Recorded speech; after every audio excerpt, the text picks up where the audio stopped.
আশ্রয়হীন ক্ষুধার্ত ফিলিস্তিনিদের হত্যা করতে নতুন নতুন কৌশল ব্যবহার করছে দখলদার ইসরায়েল। প্রচণ্ড ক্ষুধায় কাতর ফিলিস্তিনের বাসিন্দারা। ক্ষুধার যন্ত্রণা সহ্য করতে না পেরে একটু খাবারের আশায় এদিক সেদিক ছুটছিল তারা। আর এই দুর্বলতাকে কাজে লাগিয়ে নতুন ফাঁদ পাতল বর্বর জাতি ইসরায়েল। খাবারের প্রলোভন দেখিয়ে অসহায় ক্ষুধার্ত মুসলমানদের একত্রিত করে চালানো হলো গণহত্যা।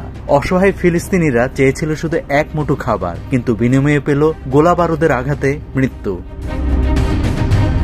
ক্ষুধার্ত ফিলিস্তিনিদের পক্ষে খাবারের প্রলোভন এড়িয়ে যাওয়া সম্ভব না। সেই সুযোগটাই নিচ্ছে ইসরায়েল বাহিনী। খাবারের আশায় ত্রাণ শিবিরে জড়ো হওয়া গাজাবাসীর ওপর বোমা ফেলে হত্যা করছে তারা। সবশেষ 8 দিনে বিভিন্ন ত্রাণ সহায়তা কেন্দ্রে হামলা চালিয়ে অন্তত 102 জনকে হত্যা করেছে দখলদার ইসরায়েল। আর তাদের মদত দিচ্ছে আমেরিকা।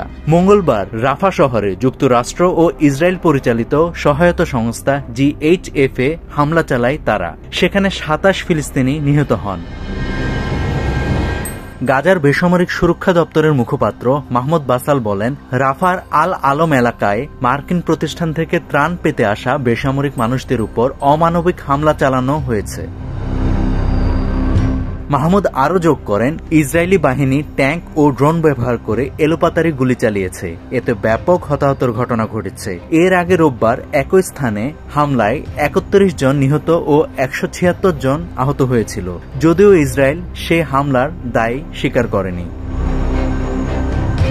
গাজা উপত্যকার উদ্ধারকারীদের বরাত দিয়ে এএফপি জানিয়েছে, ভোরবেলা থেকে হাজারো মানুষ ত্রাণ পেতে আল আলম মোড়ের কাছে জড়ো হতে শুরু করেন। সে সময় ইসরায়েলি সেনারা ট্যাঙ্ক ও ড্রোন থেকে গুলি চালাতে থাকে। তখন ত্রাণ প্রত্যাশীরা কোনোভাবেই সেনাদের জন্য বিপজ্জনক ছিলেন না। খাদ্য সহায়তা প্রত্যাশাকারীদের উপর হামলাকে অযৌক্তিক বলে জাতিসংঘের মানবাধিকার অফিস জানিয়েছে, গাজার বেসামরিক নাগরিকদের খাদ্য ও ত্রাণ পৌঁছানোর পথে বাধা সৃষ্টি করা যুদ্ধাপরাধের শামিল। নাভিদ হাসান, সোনালী নিউজ।